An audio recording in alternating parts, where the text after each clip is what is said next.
Shalom, shalom, fam. This is your brother Malak, and hopefully everyone is doing wonderful today. I'm sitting in the backyard, enjoying the sunlight, this cool breeze, looking at my garden and stuff like that. And I decided to do a quick lesson, and I hope this lesson, hopefully it makes sense. Hopefully it edifies somebody. Hopefully it encourages, enlightens somebody. With that being said, let me give my disclaimer before I get into this lesson. This lesson or this message is not, and I repeat, it's not about Judgment Day. Because somebody's going to get on this video or get on in the comment box and say, don't nobody know the day of the Lord or the day of Yahweh. Which I'll probably do a video and explain that if the Ruach guides me. That's if the Ruach guides me, because again, I try my best to follow what the Most High want me to do is for this, putting certain videos out, because a lot of time, and I've stated this to many of my brethren and friends, our people just not ready for this book. And I say that not meaning that because they're not ready, I'm not going to teach whatever the Most High give me. When I say they're not ready, our people are in their feelings, and they would rather hold on to man-made doctrines rather than to listen to the book and let the book speak for itself. The book speaks for itself. Again, there's a lot of metaphors, there's a lot of similitudes, but you have to look at the natural in order to understand the spiritual. Our people like to be hyper spiritual and they have no understanding of the natural. So that's why I have to put that disclaimer out there before I get into this video or before I get into this message. Now, dealing with this message or dealing with this lesson, there's many scriptural references or many scriptures that are used talking about this subject. I want to deal with the phenomenon that the verses are talking about. I just want to deal with the phenomenon. I'm not dealing with Judgment Day. I'm just dealing with the phenomenon. Again, maybe one day I will do a lesson dealing with Judgment Day and give a biblical understanding or clarity to it, to where you can see it and it makes sense. Not telling you that I know when the day of the Most High is, just dealing with the phenomena or the things that's happening. Okay. So the first scripture I want to read from is Joel chapter 2, verse 31. Reading the King James Version. Okay. The sun shall be turned into darkness, and the moon into blood, before the great and the terrible day of Yahweh come. I just want to deal with the phenomenon again that's happening. The Most High always used things that we were familiar with, things that are natural, whether it's nature, whether it's the cosmos or stars or what have you. He always used things that were natural. And we may have, our ancestors may have wrote things down from a spiritual sense, but it always had a natural connection.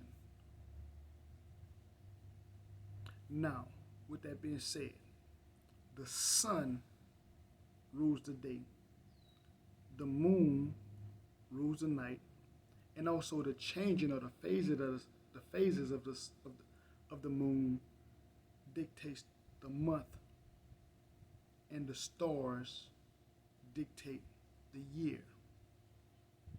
The changing of the stars tell you what time of year it is. Again, I'm not an astronomer, I'm not an astrologist or what have you. I'm just going by the natural use of these things. Again, a lot of our people are so connected to bad doctrines, whether they're in religion or they just into even this awakening. I mean, it's sad to say. I'm gonna keep it like that. How can you start your day in the middle of the night at 12 o'clock midnight? How can you start your day at 12 o'clock midnight? Even further, if the Most High divided the day from the night, if the Most High divided the day from the night and the sun rules the day and the moon rules the night, how can you start your day when the sun is not ruling? And if you're starting your day when the night starts, if you're starting your day when the night starts, you have to tell me when your night starts. Let that sink in.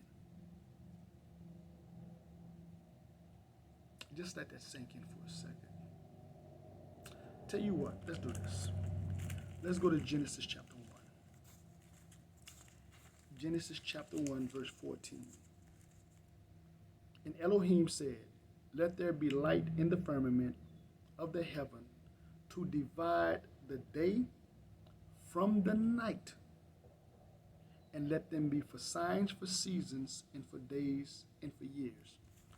I just said that. The sun ruled the day, the moon ruled the night, and the stars, the change of the year, the time of year.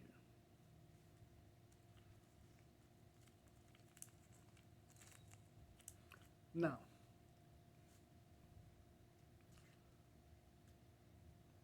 when we look at the natural phenomena that's happening, when the sun is darkened and the moon not giving her light or turning to blood, we have blood moons and we have solar eclipses. Those are the phenomena that are happening. Those are the phenomena that are happening. Let me be very clear on this. Somewhere on this earth, there is a solar eclipse every year. There's a solar eclipse every year somewhere on the earth. Now, I don't know, I can't remember the specific name or the proper name for this particular solar eclipse, this total eclipse. But there's a solar eclipse that happens about every 400 years. There's a particular solar eclipse that happens about every 400 years. Let that sink in. Let that sink in.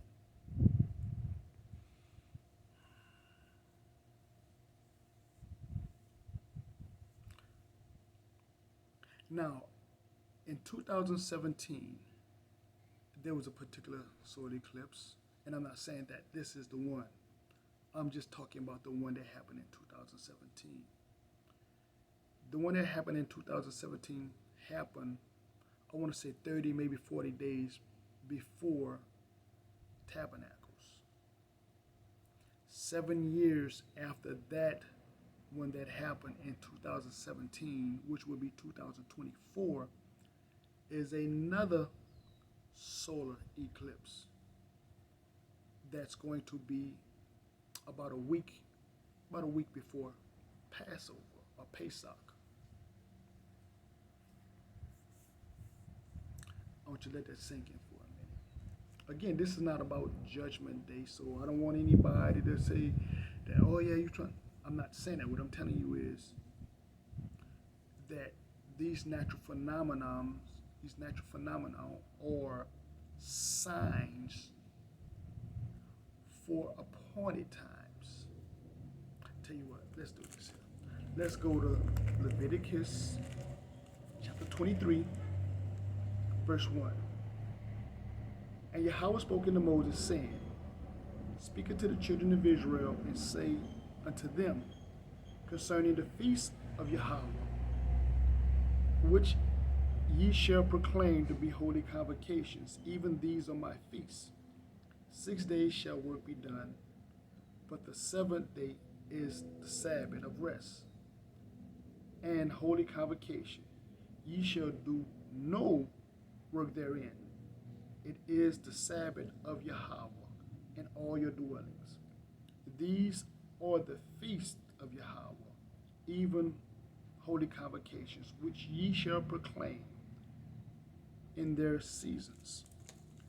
You shall proclaim these high holy days, or these high holy feasts.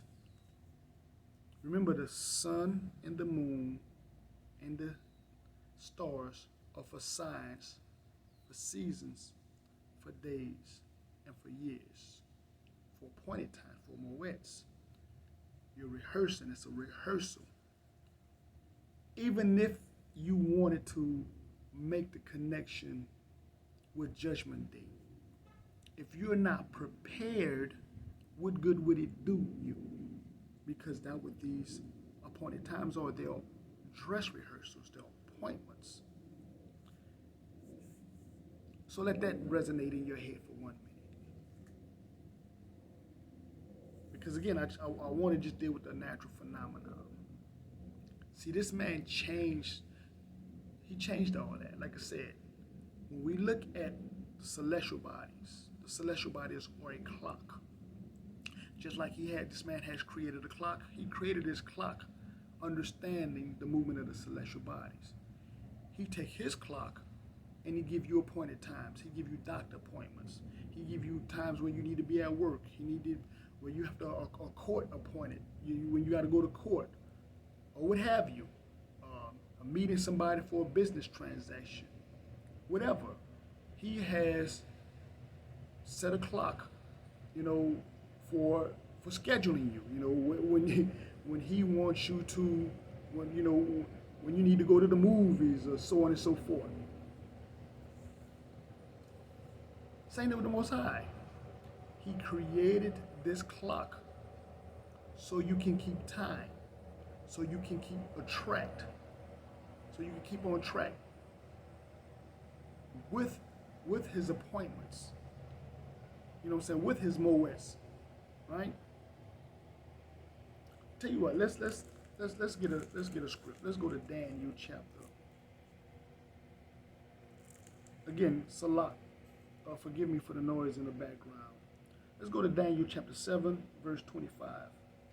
And he shall speak great words against the Most High, and shall wear out the saints of the Most High, and shall think to change times and laws, and they shall be given unto his hand until a time, a times, and dividing of time.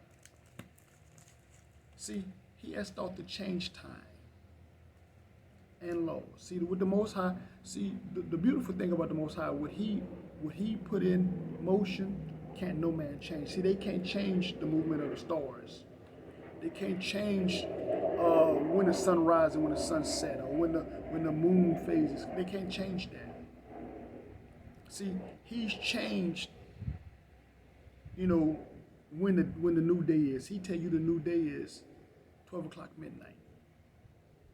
He changed the year. He tell you the new year is in January, in the death of winter, instead of doing Pesach, doing the springtime.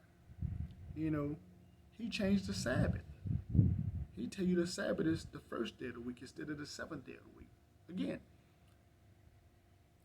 so when we understand the way the Most High put things in order from a natural standpoint, we can get the spiritual understanding. So a lot of times our people want to talk about this spirituality, but they don't even know the natural connections. They can't even explain the natural connections. So like I said,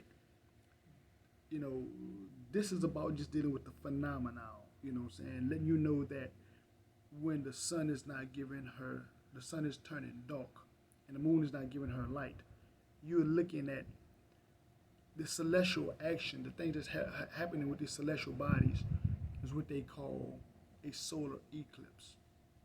Again, there may be, some of you guys may already know this, but this is mainly for those that may not know of this. They may not have made that connection yet. You know what I'm saying? So once we get out of this religion, once we get out of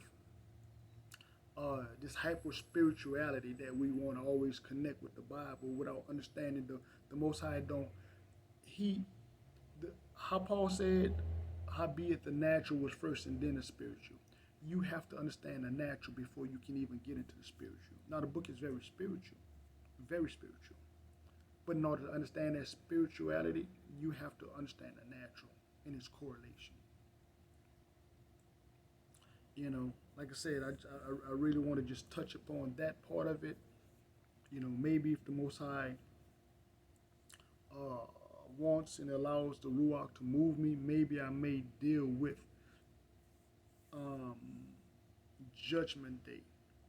But again, I tell you what, let's do this here. I'm not going to deal with Judgment Day, but let's read the script because again, we're going to get this Bible verse, and it's just so beautiful, man, when you start seeing these things. When you really start seeing these things. So we're going to go to Matthew chapter 24. Matthew 24, verse 29.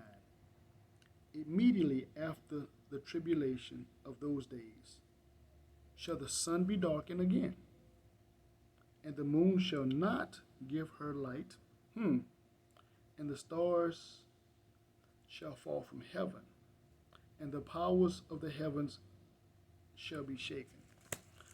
That right there, man, that's a whole nother part right there. Again, you know, the Most High uses not only things from a natural standpoint, but when we look at it from a prophetic standpoint, what will our people see? That's probably gonna do it. I'm probably gonna have to do another video on that aspect of it, looking at all that. But you know, but right now a lot of our people, again, when I say they're not ready, it's not that when I'm saying it's not that doesn't mean I'm not gonna give the message. What it means is a lot of our people are so connected to religion that even if you give them the message, they're gonna just blow it off anyway. But dealing with that, like I said, dealing with that little phenomenon, you know, I may do a video if the Most High allow the Ruach to guide me, because I want to give all the scriptural references and then give the natural phenomena or the natural occurrences that's happening to edify what I'm saying. But anyway, family, I hope you know you got the message. Again, when the sun shall be darkened and the moon shall not give her light, it's a solar eclipse. You know, and there's a certain solar eclipse that happens about every 400 years. So anyway, with that being said, as usual, peace, love, shalom.